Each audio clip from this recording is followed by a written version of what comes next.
सुमन और पायल दोनों हंसते हुए घर के अंदर आती हैं।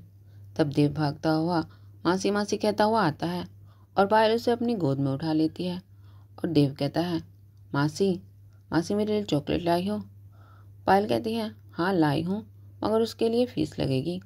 पहले आपको एक पप्पी देनी हो पड़ेगी। देव पायल के गाल पर एक पप्पी देता है और कहता है, लाओ अब दो। और पायल अपने हैंड बैग से 2 चॉकलेट निकालती है और देव को देती है और कहती है, एक आपकी और एक शुभम की। शुभम हरीश का 1 साल का दूसरा पोता है।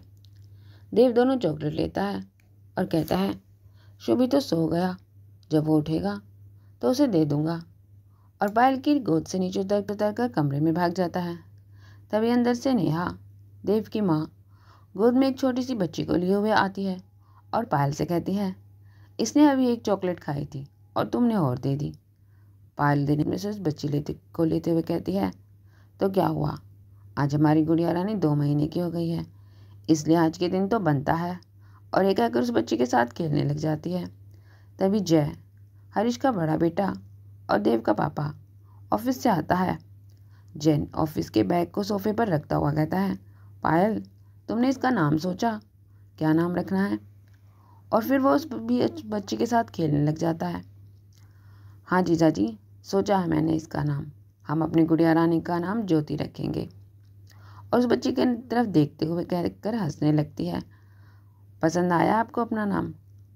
हाँ, ज्योति नाम अच्छा है, सुमन कहती है। तभी बाहर से हरीश का दूसरा बेटा समीर और उसकी पत्नी मधु, विक्रम की बेटी, दोनों एक दूसरे से झगड़ते हुए घर के अंदर आते हैं। समीर एक इंस्पेक्टर है और मधु एक न्यूज़ रिपोर्टर। समीर गुस्से में झगड़ते हुए कहता है, आज तुम्हारी वजह से मुजरिम हाथ से निकल गया, तुम्हें क्या जरूरत थी उसकी खबर अपने चैनल पर दिखाने की? मधु गुस्से में समीर की तरफ देखते हुए कहती है, मेरी वजह से? तुम शायद भूल रहे हो इंस्पेक्टर समीर कश्यप, मेरी और मेरी टीम की वजह से उस मुजरिम के बारे में पता चला था, वरना तुम पुलिस वाले तो कभी उसका पता भी नहीं लगा पाते।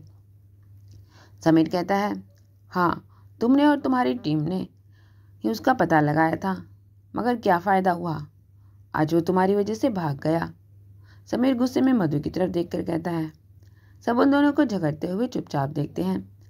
तुम पुलिस वालों से कुछ होता तो है नहीं, पहले बता देते, उसे पकड़ भी लेते। मधु ये बात अकड़ कर कहती है। समीर कहता है, ओह, इतनी बहादुर हो तो आज क्यों नहीं पकड़ा? आज अगर ये पुलिस वाला बीच में नहीं आता ना, तो ये जो तुम्हारी जुबान इतनी चल रही है ना, कब की बंद हो जाती। तो किसने कहा था बीच में आने के लिए, मैं खुद संभाल लेती, मधु पूरे आत्मविश्वास के साथ कहती है।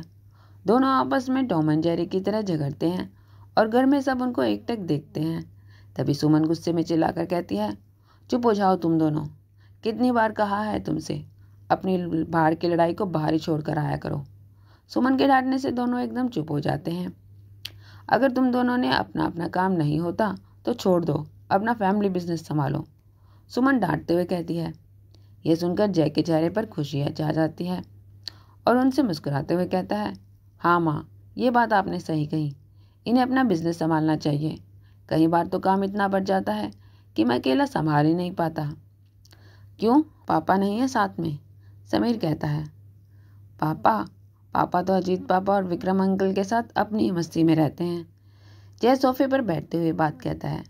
तभी अंदर से कविता, पायल और नेहा की माँ और मधु की मासी शुभम को गोद में उठाकर लेकर आती है और मधु को देते हुए कहने लगती है, ले पहले इसे संभाल, बड़ी मुश्किल से थोड़ी देर के लिए सोया था। और ये कहते हुए शुभम को मधु की गोद में देती है। तेरी माँ सोनिया अगर जिंदा होती ना, तो तुम सबको संभाल लेती, फिर तुम बनाते घर को कोर्ट रूम, जो रोज़ तुम दोनों किसी न किसी बात पर झगड़ने लग जाते हो। कविता ये बात तेवर दिखाते हुए कहती है, माँ होती ना तो इन जैसे नकारा लोगों को कभी पुलिस में नहीं होते। समीर की बेइज्जती करने के लहजे से मधु ये बात कहती है और ये कहकर अपने कमरे में चली जाती है। देखा देखा आपने, मुझे नकारा कहती है। समीर गुस्से में खिंचकर कहता है, बस करना यार। और नेहा टेबल पर चाय रखते हुए कहती है, देवर जी, आप गर्मा गर्म चाय पीकर अपने गुस्से को ठंडा कीजिए। और ये कहते हुए चाय का कप समीर के हाथ में देती है और समीर कप लेकर भी वहीं जय के पास सोफे पर बैठकर चाय पीने लगता है। तेरे पापा को घर चलने के लिए बोल, काफ़ी देर हो गई है, थोड़ी देर में रात भी हो जाएगी। कविता पायल से कहती है। ये सुनकर समीर कहता है, अजीत अंकल, पापा और विक्रम पापा तीनों अभी अभी कार में बैठकर बाहर चले गए। सुमन आश्चर्य से कहती है, बाहर चले गए? कहाँ गए? पता नहीं, मैंने पूछा तो कहने लगे कुछ ज़रूरी काम है, अभी थोड़ी देर में आ जाएंगे। समीर कहता है, अब इस टाइम कौन सा काम आ गया? पायल, वो भी तीनों को एक साथ। सब मैं संभल कर लेडीज़, कहीं आप दोनों के टीनेजर बॉयज़ हाथ से न निकल जाएं। पायल ये बात कहकर हंसने लगती है।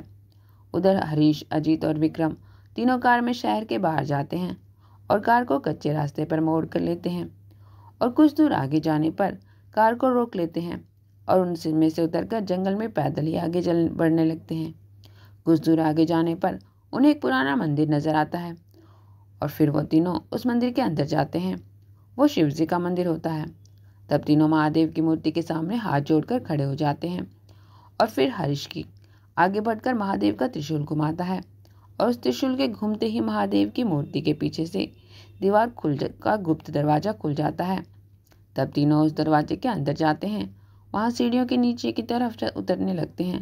वहाँ काफ़ी अंधेरा था। तब तीनों अपने अपने फ़ोन की लाइट जलाते हैं और अजीत है, यार अब कौन सी आफत आ गई जो उस नाग ने इतनी जल्दी बुलाया है? विक्रम, पता नहीं, वो तो उनसे मिलने पर ही पता चलेगा। और तीनों चलते चलते काफ़ी अंदर तक चले जाते हैं। तब उन्हें कुछ रोशनी दिखाई देती है और वो रोशनी की तरफ बढ़ते हैं और अंदर एक बड़े हॉल में घुसते हैं। वहाँ का दृश्य बहुत ही सुंदर होता है। वो नागलोक होता है, जहाँ चारों ओर इच्छाधारी नाग नागिन इंसानी रूप में इधर उधर घूम रहे होते हैं। हॉल के बीच में सभा भवन में होते हैं, जहाँ एक बड़े से गलियारे के दोनों तरफ सिंहासन रखे होते हैं, जिन पर अनेक ऋषि मुनि और इंसानी रूप में नाग नागिन और अनेक दिव्य पुरुष बैठे थे। और सामने ऊंचे सिंहासन पर नागराज इंसानी रूप में बैठे होते हैं।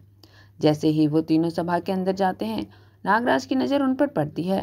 वैसे ही नागराज अपने सिंहासन पर खड़े होकर उनकी तरफ बढ़ते हैं और कहते हैं, मित्रों, मैं तुम्हारा इंतजार कर रहा था। और ये कहते हुए तीनों को गले लगा लेता है और अपने पास के सिंहासन की तरफ इशारा करते हुए कहता है, आओ मित्रों, स्थान ग्रहण करो। और वे तीनों अलग अलग सिंहासन पर बैठ जाते हैं। हरीश कहता है, सब ठीक तो है ना नागराज, इतनी जल्दी में क्यों बुलाया? नागराज कहता है, मैंने आपको ये बताने के लिए बुलाया कि अब उनके मिलने का समय हो गया है। और ये कहते हुए अपने सिंहासन पर बैठता है और फिर कहता है, अब उन दोनों का विवाह करवा देना चाहिए। इतना सुनते ही तीनों, हरीश, अजीत और विक्रम, अपनी अपनी जगह पर खड़े होकर एक साथ आश्चर्य से कहते हैं, क्या विवाह करवा दीजिए? नागराज कहता है, हाँ, उन दोनों दिव्य आत्माओं के विवाह का समय हो गया है। शेष का अगले भाग में। कहानी कैसी लगी कमेंट में ज़रूर बताएं और लाइक, कमेंट और सब्सक्राइब करें।